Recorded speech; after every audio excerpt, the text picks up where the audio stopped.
বিসমিল্লাহির রহমানির রহিম। আজকে দেখো আমরা জড়তার ভ্রামক, জড়তার ভ্রামক নিয়ে কয়েকটা প্রশ্ন সলভ করব।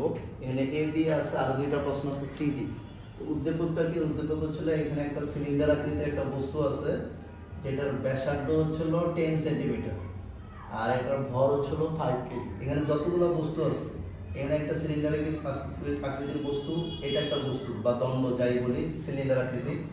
এই দণ্ডটাই আবার এখানে হয়ে গেছে একটু মানে চতুর্ভুজ আকৃতির বা আয়তক্ষেত্রের মতো। সবগুলোর ভর কিন্তু 5 কেজি।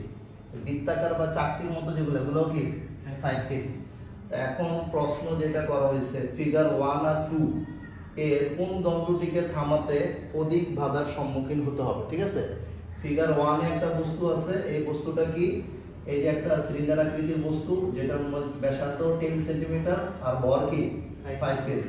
আর এখানে একটা বস্তু আছে যেটা এই যে এক্স ওয়াই একটা দণ্ড, সেই দণ্ড থেকে 50 সেন্টিমিটার দূর। ঠিক আছে, এখানে কি একটা বস্তু আছে, বুঝতে পারছো? এটা কত দূরে আছে? 50 সেন্টিমিটার। এটার মাঝখানের যে অক্ষটা এ বি, মানে যেটা এটার ভারকেন্দ্র দিয়ে গেছে, এই অক্ষটা কত, আর একটা অক্ষ এক্স ওয়াই থেকে কত দূরে আছে? 50 সেন্টিমিটার দূরে আছে। ঠিক আছে, এখন আবার বলছে 1 আর 2 এর মধ্যে যে কোন দণ্ড, দুইটা দণ্ডে ঘুরতেছে। এটা যেমন এক্স ওয়াই কে সাপেক্ষে কেন্দ্র করে ঘুরতেছে, এই একটা ঘোরা আবার নিজের কেন্দ্র এদিকে ইয়ে করে ঘুরতেছে, আর এটা এদিকে কেন্দ্র করে ঘুরতেছে। এখন এই দুইটাকে থামাইতে গেলে কোনটা আমার বেশি শক্তি ফোর্স করতে হবে? এখন দেখো ফিগার 1 এ, যেটা ফিগার 1 এ এ বির সাপেক্ষে যদি আমরা আগে জড়তার ভ্রামকটা বাই করি, তাহলে জড়তার ভ্রামকটা কত হবে?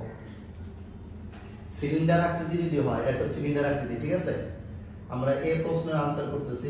সিলিন্ডার আকৃতির যদি হয়, তখন যেটা যদি ভর কেন্দ্র দেওয়া যায়, সেই ক্ষেত্রে এটার জড়তার ভ্রামক হবে হচ্ছিল এম আর স্কোয়ার বাই 2। এটা সূত্র, ঠিক আছে, এম আর স্কোয়ার বাই 2। তো এখানে হেয়ার এই বস্তুটার ভর কত দেওয়া আছে? 5 কেজি। আর এই বস্তুটার ব্যাসার্ধ কত? ব্যাসার্ধ বলতে যে এই জিনিসটা, বুঝতে পারছো? এই যে সার্কেলটা আছে সিলিন্ডারের মধ্যে, সেই সার্কেলের রেডিয়াস এটা কত আছে? এটা আছে 10 সেন্টিমিটার। 10 সেন্টিমিটার তার মানে কত? 0.01 মিটার। ঠিক আছে, 100 দিয়ে ভাগ করলে 0.01 না, 1 কে 100, 10 কে 100 দিয়ে ভাগ করো, দেখো কত হয়? কত হইতেছে? 0.1 মিটার। কত? 0.1 মিটার। 10 কে 100 দিয়ে ভাগ করলে কত হয়? দেখো 0.1 মিটার। তাহলে এখন যদি আমরা ভরটা বসায় দিই, আচ্ছা, তাহলে এখানে পুরো বস্তুটার ভর হচ্ছিল বড় হাতের এম, সেটার মান কত? 5 কেজি। 5 × 1 square by 2। ঠিক আছে, তাহলে কত হচ্ছে? 0.025 কেজি মিটার স্কয়ার। জড়তার ভ্রামক এক কত? Kg metre square. এটা আমার ফিগার 1 এ। কোনটাতে? এটা ফিগার 1। ফিগার 1 এর ক্ষেত্রে আমি এই সিলিন্ডারের, এবং এটা কার সাপেক্ষে এটাও লিখতে হবে। আমি এত কিছু বাংলা কিন্তু লিখিনি, এটা অবশ্যই কার সাপেক্ষে? এ বি সাপেক্ষে। কার সাপেক্ষে? এ বি সাপেক্ষে। আচ্ছা, এবার ফিগার 2 তে আমরা বাই করি। ফিগার 2 তে কি গণনা করছে? সেখানে দেখো দুইটা অক্ষ আছে, একটা হলো এক্স ওয়াই সাপেক্ষে, একটা হলো এ বি সাপেক্ষে। দুইটা আমরা আলাদা আলাদা, মেইনলি পরীক্ষাতে যদি এখানে একটা অক্ষ থাকতো, একটা অক্ষের সাপেক্ষে আমরা বাই করতাম জড়তার ভ্রামক। এখানে কয়টা অক্ষ আছে? দুইটা অক্ষ আছে। দুইটা অক্ষের সাপেক্ষে আমরা এখন জড়তার ভ্রামক বাই করি। এক্স ওয়াই এর সাপেক্ষে জড়তার ভ্রামকটা কি হবে? ফিগার 2 এর ক্ষেত্রে আমরা করতেছি, এটার ক্ষেত্রে জড়তার ভ্রামকটা হবে ছিল m r square by 2 plus m h square. ঠিক আছে, এইখানে এই সূত্রটা কেন হয়েছে দেখো, m r স্কয়ার বাই 2 এটা তো কি কেন্দ্রগামী হইলো, রাইট? এই যে ভর কেন্দ্রগামী যেটা, সেটার সাপেক্ষে কত? m r square by 2। এটার সাথে অ্যাড হবে এই বস্তুটার ভর ইনটু যেই দূরত্বটা, সেই দূরত্বের স্কয়ার। যদি এটা দুইটা সাপেক্ষে থাকে তাহলে এরকম করব। হ্যাঁ, দুইটা সাপেক্ষে বলতে না, এই এক্স ওয়াই সাপেক্ষে। এক্স ওয়াই সাপেক্ষে যদি হয়, ঠিক আছে, তো এক্স ওয়াই সাপেক্ষে যেটা, সেটা আমরা বাই করলাম, মানে যেটা 50 সেন্টিমিটার দূরে। তো এটা কত হচ্ছে? মানটা যদি আমরা বসায় দিই, তাহলে বাই হবে এম এর মান কত? 5। আর এর মান হচ্ছিল, এখানে আর এর মান কত? এখানে আর এর মান, এটাও আর কি এই প্রশ্নের ভিতর দেওয়া থাকবে, আমি দেখি নাই, খেয়াল করি নাই। এই আর এর মানও এইখানে যে সিলিন্ডারটা আছে, সেই এই সিলিন্ডার আর এই সিলিন্ডার একই, বুঝতে পারছো? একই জিনিস। এটারও 10 সেন্টিমিটার। 10 সেন্টিমিটার মানে কত? 0.1। তাহলে 0.1 স্কয়ার বাই 2 আর এখানে 5 আর h এর মান 50 সেন্টিমিটার। 50 সেন্টিমিটার মানে কত? 0.5 স্কয়ার। তো দুইটা স্কয়ার করলে আমরা মান পাবো হচ্ছে কত? 1.275। 1.275। এখানে প্রশ্নটা হচ্ছিল এই 1 আর 2 এর মধ্যে দণ্ডটিকে থামাতে কোন দণ্ডটিকে থামাতে, হ্যাঁ প্রশ্নটা কি কোন দণ্ডটিকে থামাতে অধিক বাধার সম্মুখীন হবে। তো এই দণ্ডটা হচ্ছিল AB এর সাপেক্ষে ঘুরতেছে, এটা উল্লেখ থাকবে। আমি এখানে প্রশ্নটা শর্টকাট করছি, এত কিছু উল্লেখ করিনি। আর 2 নম্বর দণ্ডটাও মানে চিত্রের মাধ্যমে হোক বা লেখার মাধ্যমে হোক উল্লেখ করা থাকবে যে এইটা XY এর সাপেক্ষে। এটা কার সাপেক্ষে? XY এর সাপেক্ষে ঘূর্ণনশীল। এটা কিন্তু AB এর সাপেক্ষে না। আমরা যেটা বাই করছি কার সাপেক্ষে ঘূর্ণনশীল বাই করছি? XY এর সাপেক্ষে। তো XY এর সাপেক্ষে যদি হয় তাহলে দেখো এবার জড়তার ভ্রামক কার বেশি? এই যে XY এর সাপেক্ষে ঘুরলে জড়তার ভ্রামক বেশি না? 1.275। তো যার জড়তার ভ্রামক বেশি তাকে থামাইতে বলও বেশি লাগবে। বুঝতে পারছো? এটা একটা সিস্টেম। হ্যাঁ AB সাপেক্ষে এটা কি AB যেটা সাপেক্ষে এটা শুধু এরকম ঘুরবে আর XY যেটা এটা এই একটা নিয়ে ঘুরবে, এইভাবে ঘুরতেছে, ঠিক আছে? তো স্বাভাবিক, এটা কিন্তু আমরা নিজে করতেছি। একটা বস্তু এমনি ঘুরতেছে আর আরেকটা কেন্দ্র করে ওটা ঘুরছে, ওটা থামাইতে অনেক বেশি শক্তি লাগে। এটা তো আমরা নরমালি বুঝি, কিন্তু এটা গাণিতিকভাবে আমরা প্রমাণ করলাম যে আমরা অটোমেটিক দেখতেছি যেটা ভরকেন্দ্র দিয়ে ঘুরতেছে AB তার সাপেক্ষে ঘুরলে যেই পরিমাণ জড়তার ভ্রামক, কিন্তু ভরকেন্দ্র ছাড়া দূরে আরেকটা জিনিস থাকলে সে অক্ষকে কেন্দ্র করে ঘুরলে জড়তার ভ্রামক আরো বেশি হয়। আর জড়তার ভ্রামক যত বেশি সেটা থামাইতে তত বল বেশি লাগবে। IXY এখানে কি গ্রেটার দেন I। এই জন্য এই XY এর সাপেক্ষে যে মানে ফিগার 2 এর যে বস্তুটা আছে এটা তোমরা বাংলাতে লিখে নিবা, আমি আর কিছু লিখলাম না। যে ফিগার 2 এর বস্তুটি যেটি XY এর সাপেক্ষে ঘুরতেছে সেই দণ্ডটিকে থামাতে বেশি বলের প্রয়োজন হবে বা বেশি বাধার সম্মুখীন হবে। ক্লিয়ার? এবার বি কোশ্চেন, আমরা 2 নম্বর কোশ্চেন সলভ করব। এটা তাড়াতাড়ি তুলে ফেলো। যে ফিগার 3 তে কোন অক্ষের সাপেক্ষে জড়তার ভ্রামক বেশি হবে? ফিগার 3 তে আসলে একটা বস্তু দেখো, এই এখানে একটা বস্তু আমরা দেখতে পারতেছি। এই বস্তুটা তার কেন্দ্র দিয়ে একটা গেছে PQ অক্ষ, আরেকটা অক্ষ গেছে পাশ দিয়ে। দেখতে পারছো? এই সবাই প্রশ্ন দিয়ে দেখো। এই যে ফিগার 3 তে যে বস্তুটা আছে দেখতে পারছো, এই নীল বস্তুটা XY এর সাপেক্ষেও ঘুরতেছে। এটা একটা এভাবে একদম ঘুরতে পারে, আরেকভাবে কিভাবে ঘুরতে পারে? PQ এর সাপেক্ষে। তো কার সাপেক্ষে ঘুরলে তোমার জড়তার ভ্রামকটা বেশি হবে? XY এর সাপেক্ষে নাকি PQ এর সাপেক্ষে? এটা আমরা বাই করব। এটা আমরা গাণিতিকভাবে নরমালি আমরা বুঝতেই পারতেছি যে XY এর সাপেক্ষে ঘুরলে এটা জড়তার ভ্রামক বেশি। একটু সেন্স করলে বুঝতে পারবা, ঠিক আছে? তো আমরা করি, করলে বুঝতে পারবা। বি নাম্বার কোশ্চেন আমরা সলভ করতেছি, একদম সহজ প্রশ্ন। এটা মুছে ফেললাম, ঠিক আছে? দেখো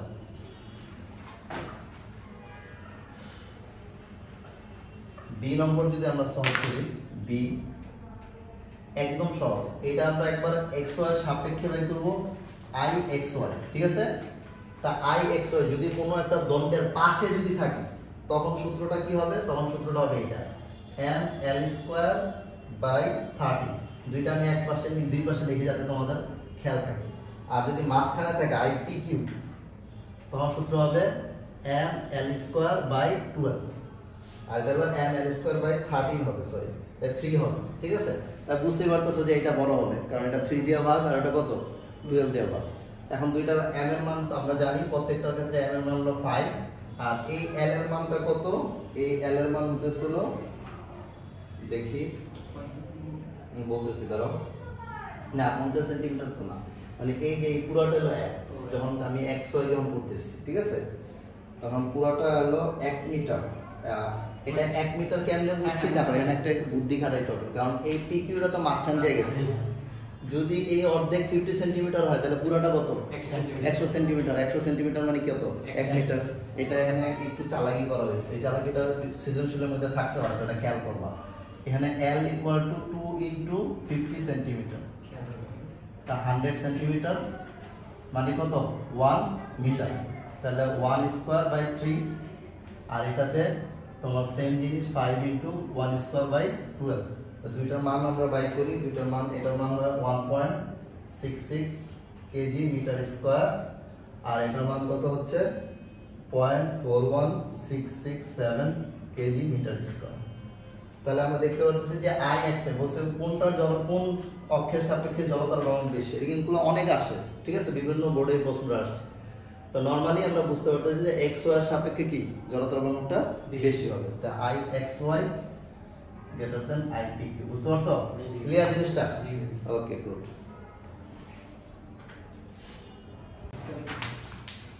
বিসমিল্লাহির রহমানির রহিম। দেখো আমরা এ বি সলভ করছিলাম এই সৃজনশীলের জন্য।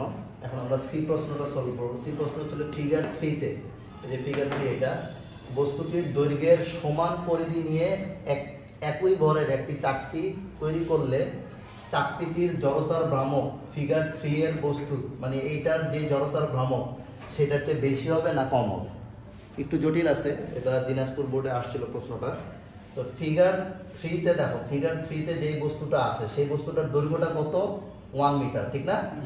এটার দৈর্ঘ্যটা 1 বলছে এইটার দৈর্ঘ্যের সমান পরিধি নিয়ে একটা চাকতি বানাইতে হবে। তার মানে আমাদের যে চাকতিটা সেই চাকতির পরিধিটা কত? 2 পাই আর, যে কোনো চাকতির পরিধি 2 পাই, সেটার দৈর্ঘ্যটা তাহলে কত? 1 মিটার। তাহলে এটা আর কত হচ্ছে? আর equal to 1/2 pi, right?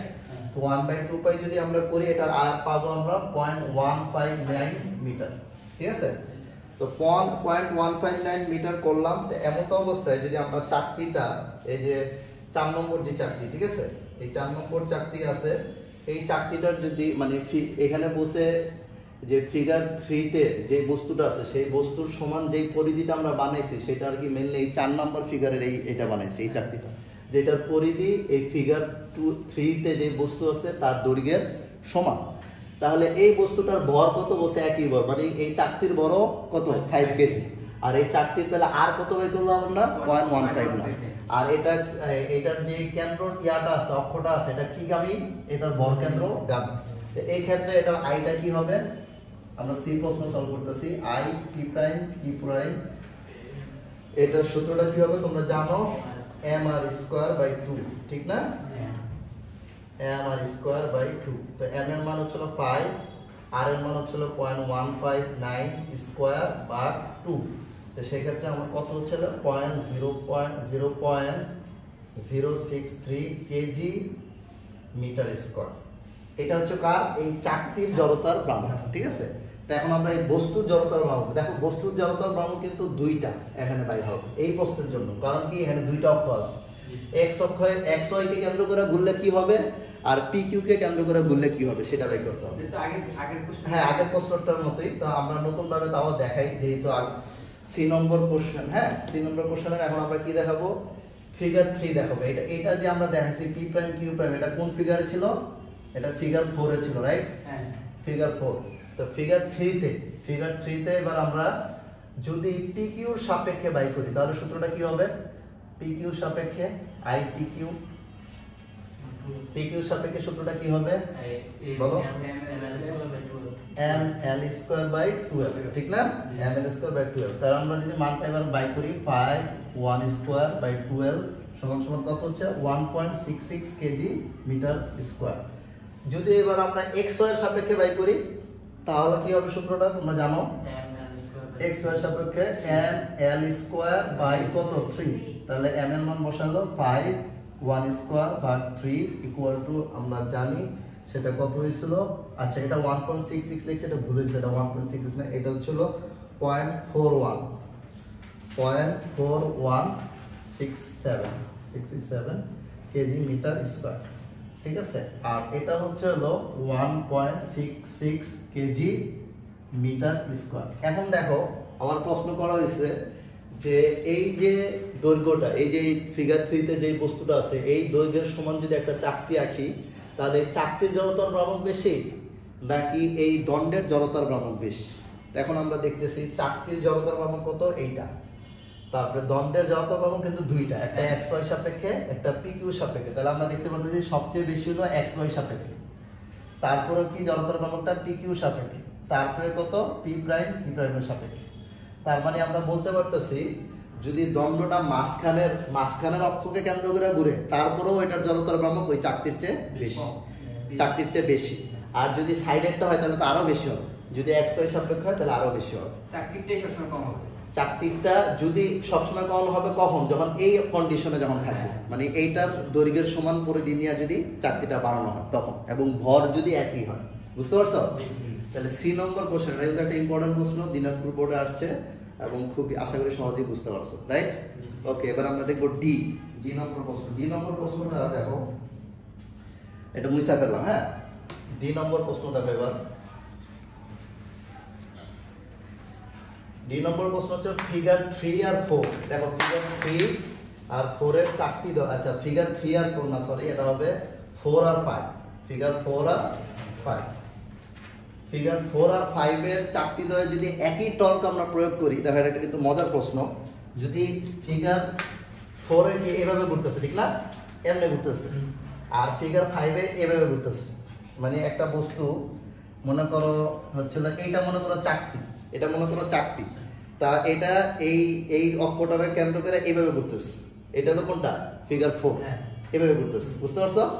R figure 5 এ ছিল এটা হলো এই অক্ষ এইভাবে ঘুরতেছে। বুঝতে পারছো?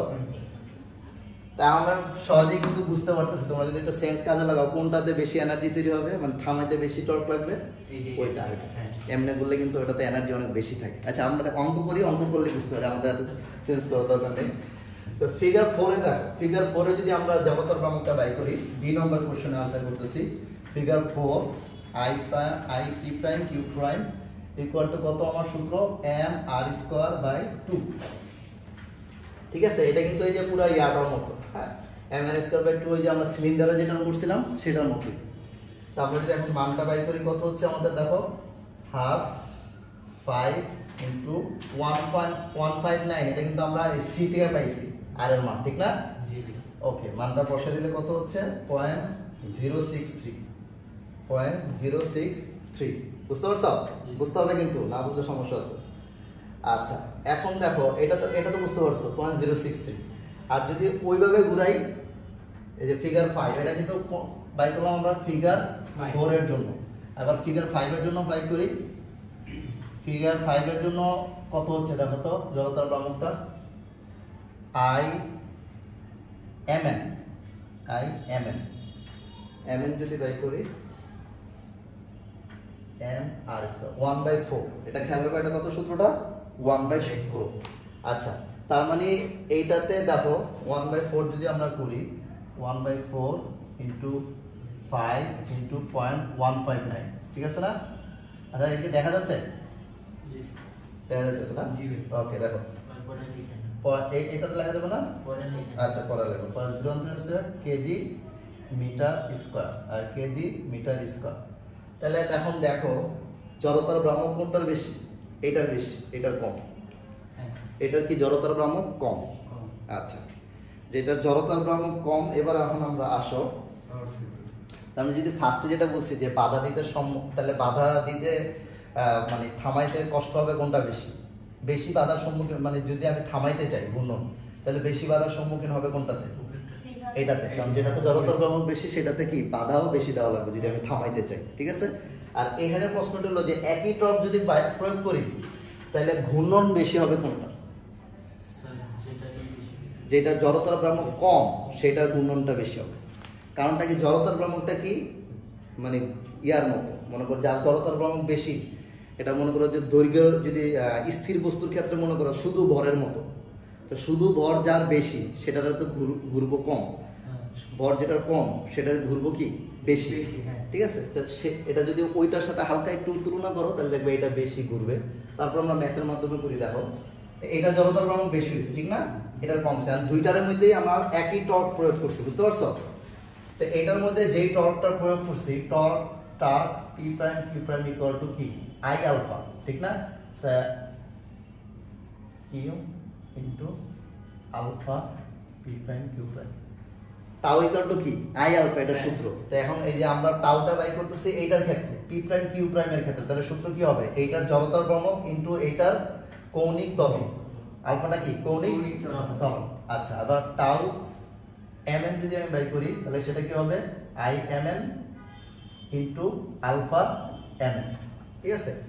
এখন যেই প্রশ্ন মতে যদি আমরা দেখি, ঠিক আছে, যে প্রশ্ন যেই দেওয়া আছে বা শর্ত যেটা দেওয়া আছে, সেই শর্ত মতো আমরা কি দুইটা টর্ক সমান, কারণ বলছে একই টর্ক, ঠিক না? একই টর্ক বলছে, তাহলে tau M N into tau M N equal to tau P prime Q prime. তো দুইটা মান আমরা বসাই দিই। এটার মান কি হবে? I M N into alpha M N. এটার মান I P prime Q prime into কত? Alpha P prime Q prime. ঠিক আছে, এখান থেকে যদি আমি এখন আলফাটা বাই করি, আলফা এম এনটা বাই করি, তাহলে কি হবে? Alpha M N equal to কি হচ্ছে? I P prime Q prime by I M N, ঠিক না? Into alpha P prime Q prime. দেখো একটু এতটুকু বুঝতে পারছো? জাস্ট এই লাইনটা ওদিকে নিয়ে নিলাম। ভাই এটা তো পুরোটা যাবে না? হ্যাঁ, আই এম এন টা তো পুরোটা উঠে যাবে না? হ্যাঁ একই তো কথা, পুরোটা নিচে নিচে যাও, একই তো কথা, তো একই। তার মান বসা দাও। আই পি প্রাইম কিউ প্রাইমের মান কত? এই যে দেখো 0.063। বা যদি মান নাও বসাইতাম তাহলে একই থাকতো, যেমন এম আর স্কোয়ার বাই 2। যদি মানটা না বসাইতাম, মান বসালো এক কথা, মান না বসালো এক কথা। কারণ কি দেখো সব কাটাকাটি হয়ে যেতেছে। এম আর স্কোয়ার বাই 2 নিচে, আর নিচে কি M R square by 4 into alpha P prime Q prime. ঠিক আছে, তাহলে সমান সমান করলে দেখো এম আর স্কোয়ার সব কাটাকাটি হয়ে যেতেছে, থাকতেছে 2 alpha P prime Q prime alpha M N equal to. তার মানে কি কৌণিক ত্বরণ কার বেশি? এইটার বেশি। এইটার কৌণিক ত্বরণটা এইটার কৌণিক ত্বরণের ডাবল। ও আচ্ছা, কারণ যার কৌণিক ত্বরণ বেশি তার ঘূর্ণনশীলতাও বেশি। তো প্রশ্ন করছে কোন চাকতিটি বেশি ঘূর্ণনশীল হবে, তো স্বাভাবিক আমরা বলবো যে ফিগার 5 এর চাকতিটি ঘূর্ণন বেশি হবে। ঠিক আছে, এটা বাংলাতে লিখে নিবে, এটা আমি লিখলাম না, লিখবা ফিগার 5 এর ঘূর্ণন কি বেশি হবে। এটা আবার সৃজনশীলে এভাবেও আসতে পারে যে ফিগার 4 আর 5 এর চাকতিতে একই টর্ক প্রয়োগ করলে প্রমাণ করো যে 5 নম্বর ফিগারের চাকতিটির ঘূর্ণন 4 নম্বর ফিগারের চাকতির ঘূর্ণনের দ্বিগুণ। একই প্রশ্ন বিভিন্নভাবে আসে, বুঝতে পারছো? মানে এই চাকতিটারে যে 5 নম্বর ফিগারের চাকতির ঘূর্ণন কত হয়েছে, এটা ডাবল হয়েছে না? এই যে দেখো এটা ডাবল হয়েছে। ক্লিয়ার? বুঝতে পারছো সবাই? ওকে, ঠিক আছে। আচ্ছা দেখো এখানে যে ব্যাপারটা, আমরা এখানে কিন্তু আই পি প্রাইম কিউ প্রাইমের মান বসাইছি, ঠিক না? ঠিক, আবার আই এম এন এরও মান বাই করছি। মান বসায় আমরা যদি এখানে ডাইরেক্ট মান বসাই দিতাম তাহলে উত্তরে 2ই আসতো। তো এতটুকু আসলে করার প্রয়োজন হয় না। এই দুইটা লাইন, এখানে এই দুইটা লাইন, আর এখানে এই দুইটা লাইন যদি আমি না বসায় তারপর করা ফেলি, তো তাও উত্তর আমার কি 2ই হইতেছে। আর যদি আমি বসাই, ঠিক আছে, বসায় যদি দুইটা মান ভাগ করি, দেখবা এই দুইটার ভাগ করলেও আবার কি হবে? 2ই হবে। তো এই দুই লাইন আসলে করার প্রয়োজন নেই, করে ফেলছি। আমরা যদি ডাইরেক্ট এখানে মানগুলো বসাই দিই তো আমি বুঝতে পারবো যে আলফা এম এন যেটা, আলফা এম এন এর চাকতি দেখতে পারছো? আলফা এম এন এর চাকতি মানে আমার অক্ষটা এই বরাবর ঘুরতেছে। তো এই ক্ষেত্রে সূত্রটা আমার কি, এই সূত্র খেয়াল রাখতে হবে। এইভাবে থাকলে সূত্র হচ্ছিল এম আর স্কোয়ার বাই কি 4, আর এইভাবে থাকলে সূত্র কি এম আর স্কোয়ার বাই 2। ঠিক আছে, তো এই সূত্রগুলো প্রত্যেকটা খেয়াল রাখতে হবে। এটা এম আর স্কোয়ার বাই 2 আর এটা এম আর স্কোয়ার বাই 4। আর এটাতে এই যে এক্স ওয়াই এর সাপেক্ষে সূত্রটা কি হইতেছে, এই প্রত্যেকটা জিনিস এই সৃজনশীলটা করানো হয়েছে এই জন্য যাতে সূত্রগুলো খেয়াল রাখতে পারো। এক্স ওয়াই এর সাপেক্ষে যদি ঘুরে তাহলে কি হবে বলো? এম এল স্কোয়ার বাই 3, ঠিক না? আর এই যে পি কিউর সাপেক্ষে, এটার সাপেক্ষে যদি হয় তাহলে সূত্র এম এল স্কোয়ার বাই 12 লিখে দিলাম পি কিউ, যাতে খেয়াল রাখতে পারো। এটাতে লিখে দিলাম এম এম এন, মানে বুঝতে পারো এম এন এর সাপেক্ষে। আর এটা কি I P prime Q prime. আচ্ছা এবার এখানে আসো, এখানে যদি এ বির সাপেক্ষে হইতো তাহলে সূত্রটা কি হতো? এই আচ্ছা এ বির সাপেক্ষেটা তো আমরা এখানে দেখতে পারি, ঠিক না? এ বির সাপেক্ষে সূত্রটা কি হবে বলো? M R square by 2। আর যদি এক্স ওয়াই এর সাপেক্ষে এই সিলিন্ডারটা ঘুরে তাহলে এটা কি হবে? M R square by 2 plus কি এম এইচ স্কোয়ার। বুঝতে পারছো? তাহলে দেখো আমরা জড়তার ভ্রামকের 1টা 2টা 3টা 4টা 5টা 6টা সূত্র শিখলাম। এই সৃজনশীলটা দেওয়া হয়েছে এই কারণে। তো মোটামুটি জড়তার ভ্রামক সলভ বোর্ডে 2021 থেকে 2015 পর্যন্ত এই ধরনের কোশ্চেনগুলো আসছে। ক্লিয়ার সবাই? ঠিক আছে, আলহামদুলিল্লাহ।